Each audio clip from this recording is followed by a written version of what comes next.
আসসালামু আলাইকুম রহমতুল্লাহি ওবরকাতুহু। সম্মানিত দর্শক, আমরা মোরললেস সবাই জানি যে আমেরিকার সঙ্গে ডক্টর মোহাম্মদ ইউনূসের একটা ভালো সম্পর্ক রয়েছে রাষ্ট্রীয় পর্যায়ে, যেটাকে আমেরিকান লবি বলা হয়। সেই আমেরিকান লবিস্ট গ্রুপ যখন তৃতীয় বিশ্বের কোনো দেশে তাদের পছন্দের মানুষকে রিক্রুট করতে চান, সেই রিক্রুটমেন্টের কতগুলো প্রসিডিওর রয়েছে।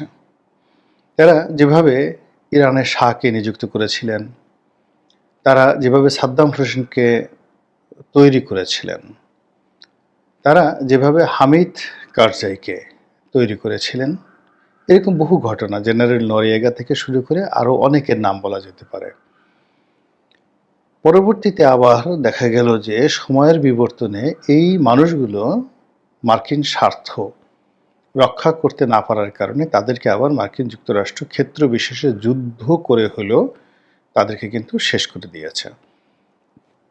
তো সেই দিক থেকে মার্কিন যুক্তরাষ্ট্র ২০ বছর, ৩০ বছর, ৪০ বছর বিনিয়োগ করে যখন কাউকে তৈরি করার পরে তাদেরকে ক্ষমতায় বসিয়ে তারা ওই ২০ বছরের যে রেজাল্ট ২০ দিনে পেতে চায়, এবং ২০ দিনের মধ্যে যদি তারা দিতে না পারে, ফলাফল দিতে না পারে, ধরুন আপনি ২০ দিনের মধ্যে কতগুলো গুরুত্বপূর্ণ সিদ্ধান্ত নিলেন, সেটা বাস্তবায়ন হতে হয়তো ২ মাস সময় লাগতে পারে, কিন্তু মূল যে পরিকল্পনা, সিদ্ধান্তগুলো দৃঢ়তার সাথে ২০ দিনের মধ্যে নিতে হবে। তারা বছরকে দিনে নিয়ে আসে, অর্থাৎ কোনো একটা, যেমন এখন মালালা ইউসুফজাইকে তৈরি করা হচ্ছে পাকিস্তানের জন্য।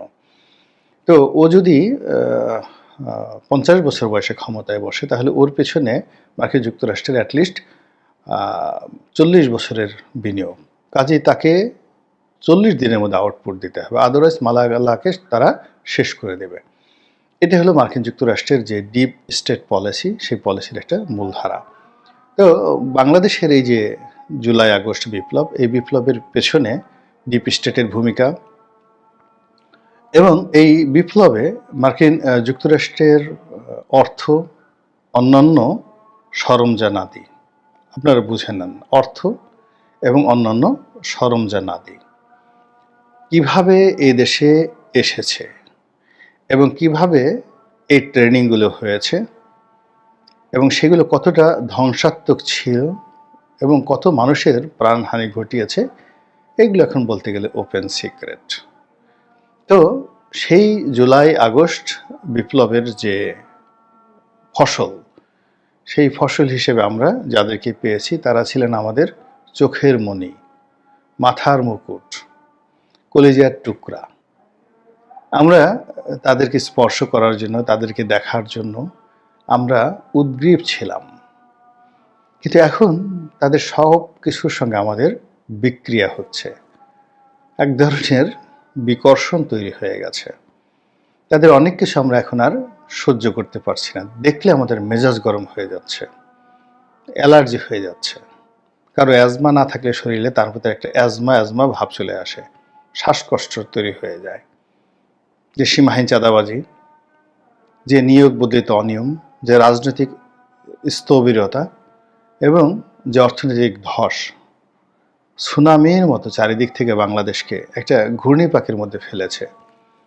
তো সেই ঘূর্ণিপাকের মধ্যে পড়ে আমরা নিজেদের ৩ বেলা খাবার, একটু বস্ত্র, এর জন্য এতটা চিন্তিত যে এখানে আসলে আকাশের চাঁদ, তারা, চাঁদের বুড়ি, চাঁদের বুড়া, এগুলো নিয়ে আলোচনা করার, এগুলো নিয়ে স্বপ্ন দেখার কোনো সময় আমাদের নেই।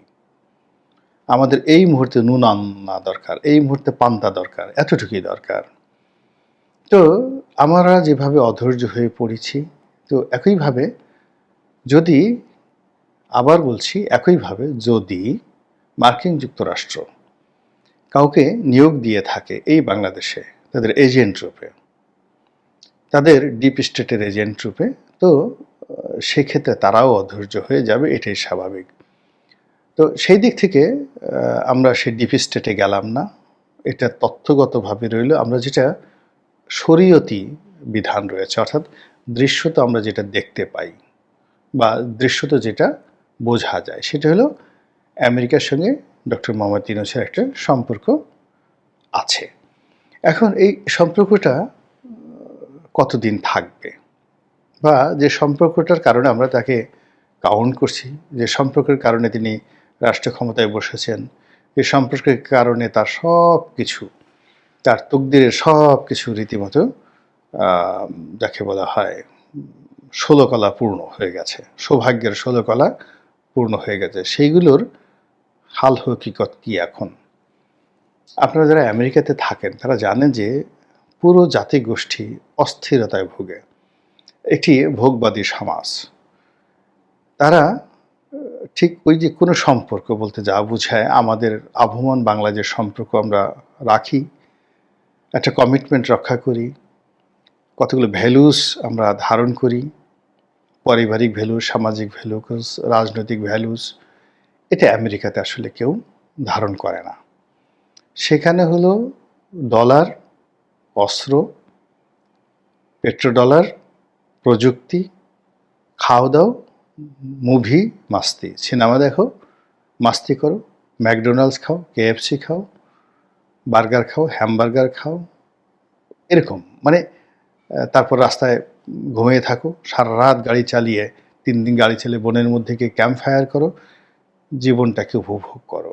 কিন্তু প্রেমের জন্য 12 বছর বর্ষি বাবা রজকিনী চণ্ডীদাসের সেই গল্প যদি আপনি আমেরিকার কোনো প্রেমিকের কাছে বলতে যান বা প্রেমিকের কাছে বলতে যান, গাল ফাটিয়ে দেবে চড় মেরে।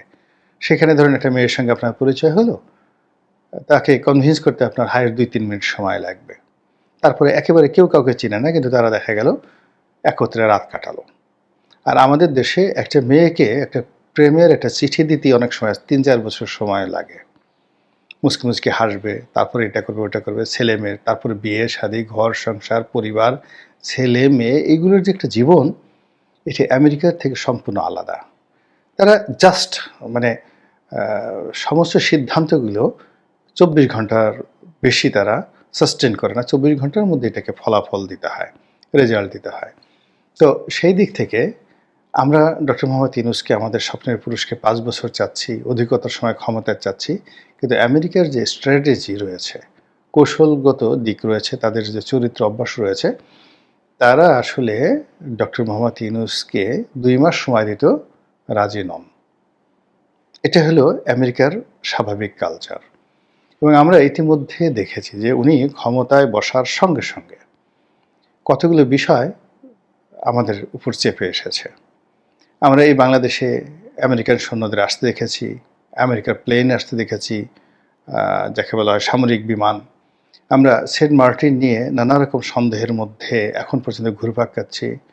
আমরা সীমান্তে একটা খ্রিস্টান রাষ্ট্র তৈরির কথাবার্তা শুনছি।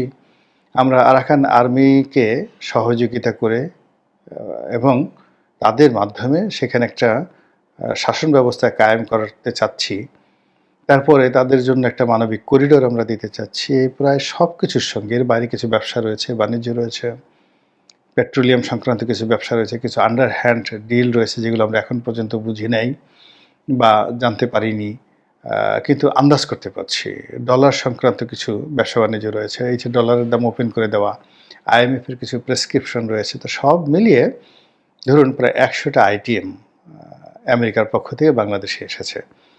এবং ডক্টর মোহাম্মদ ইউনূস এবং তার সরকার এখন পর্যন্ত কনক্রিট এরকম কোনো সিদ্ধান্ত বা মূল্য বা যাকে বলা হয় স্বার্থ সংরক্ষণ করতে পারেননি আমেরিকানদের জন্য, আমেরিকান গভর্নমেন্টের জন্য।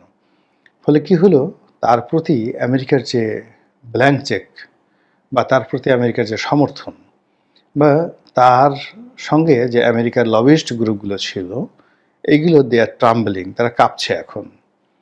আপনারা যারা গ্রামে থাকেন, গেছেন বা কচু গাছ চিনেন, বা কচু গাছের পাতার উপরে যখন 2-4 ফোঁটা পানি থাকে, সেই পানিগুলো যেভাবে অস্থিরভাবে কাঁপতে থাকে, সামান্য একটু বাতাস আসলে পানিগুলো কাঁপতে থাকে, এবং যে কোনো মুহূর্তে কচু পাতার পানির মতো অনিশ্চিত, মানে কোনো অনিশ্চিত বিষয়, একেবারে সংক্ষিপ্ত একটি বিষয় কেউ যদি বোঝাতে চায়, তাহলে আমরা সাধারণত বাংলা প্রবাদ এবং প্রবচনে কচু পাতার পানি ব্যবহার করি। তো কচু পাতার উপরে পানিটা থাকতে পারে না, সামান্য একটু বাতাস হলে সেখানে পড়ে যায়। তদ্রূপ আমেরিকার সঙ্গে কারোরই সম্পর্ক পার্মানেন্ট থাকে না। গত 50 বছর ধরে কৌশলগত বন্ধুত্ব রয়েছে, মিত্রতা রয়েছে। এইরকম দেশ বলতে কেবলমাত্র ইংল্যান্ড রয়েছে। দ্বিতীয় বিশ্বযুদ্ধের পরে আজ অবধি তাদের সঙ্গে তাদের একটা কৌশলগত সম্পর্ক রয়েছে।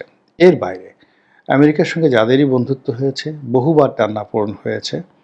অনেক বন্ধু রীতিমতো শত্রুতে পরিণত হয়েছে, অনেক শত্রু রীতিমতো ঘনিষ্ঠ মিত্রতে পরিণত হয়েছে। এবং আমেরিকা যে কোনো মানুষের বিরুদ্ধে জাস্ট চোখ উল্টাতে তাদের 1 মিনিট সময় লাগে না। আমি বাংলাদেশের বেশ কয়েকজন মানুষকে চিনি, যাদের কাউকে বলা হয় সিআইএর এজেন্ট, কাউকে বলা হয় আমেরিকার এজেন্ট, কেউ কেউ হয়তো আরও মানে যাকে বলা হয় আমেরিকার স্বার্থ বিষয় নিয়ে সারাটা জীবন আমেরিকাকে সেবা করেছে। কিন্তু একটা সময় আমেরিকা তাদেরকে ভিসা পর্যন্ত দেয়নি, ভিসা বাদ দিয়ে দিয়েছে। এমনও একজন বর্ষিয়ান রাজনীতিবিদকে আমি চিনি, যিনি আমেরিকাতে যখন পড়াশোনা করেছিলেন সেই 60-এর দশকে, তখন তিনি কেনেডি পরিবারে ছিলেন। অর্থাৎ জন এফ কেনেডির যে পরিবার, প্রেসিডেন্ট, সেই পরিবারের সঙ্গে তার ঘনিষ্ঠতা, যে ওইরকম এক কেনেডি পরিবারের বাড়িতে তিনি থেকে তিনি আমেরিকাতে পড়াশোনা করেছেন। তারপর থেকে এখন পর্যন্ত তিনি জীবিত আছেন, অসুস্থ, আমেরিকার দালাল। কিন্তু একটা সময় দেখা গেল তাকেও আমেরিকা ভিসা রেস্ট্রিকশনে ফেলে দিয়েছে, তাকে আর ভিসা দিচ্ছে না। এই হলো আমেরিকা। একইভাবে আপনি যদি আমেরিকার সবচেয়ে এই শতাব্দীর আমেরিকাকে যারা সবচেয়ে বেশি দিয়েছে সেটা হলো ইরানের শাহ রেজা শাহ পাহলভি। তো এই রেজা শাহ পাহলভিকে কিন্তু তারা রক্ষা করেনি, বরং গণ আন্দোলনে তিনি যখন পালিয়ে গেলেন, আমেরিকা তাকে নিজেদের দেশে আশ্রয় দেয়নি, কোনো রকম আশ্রয় তাকে দেয়নি।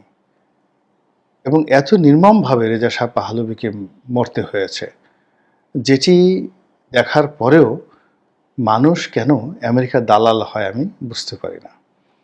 এবং সাম্প্রতিক সময় আপনারা দেখেছেন আফগানিস্তানে কি নির্মম ঘটনা ঘটেছে। প্লেনের চাকার উপরে উঠে আমেরিকা পালিয়ে যাওয়ার যে চেষ্টা, মানে কতটা ভীত সন্ত্রস্ত হলে একটা মানুষ এই কাজ করতে পারে। এইভাবে হাজার হাজার লাখ লাখ তারা আফগানিস্তানে তাদের যারা তাবেদার ছিল, দালাল ছিল, এজেন্ট ছিল, তাদেরকে মাঝপথে ফেলে দিয়ে তারা চলে গেছে। এবং নিজেদের সৈন্যবাহিনীকে তারা রক্ষা করার জন্য তালেবানদের সঙ্গে যতটা সম্ভব নরম হওয়া, যতটা ছোট হওয়া, যতটা বিনয়ী হওয়া, সব কাজগুলো করে তারা তাদের শেষ সৈন্যটিকে সেখান থেকে নিরাপদে নিয়ে গেছে। তো কাজেই সেই আমেরিকার সঙ্গে যদি ডক্টর ইউনূসের সম্পর্ক থাকে আর সরকারের সম্পর্ক থাকে এবং সেটার ভিত্তিতে যদি সরকার পরিচালিত হতে থাকে, তাহলে সেই সম্পর্কটা অবশ্যই অবশ্যই কচু পাতার পানির মতো টলটল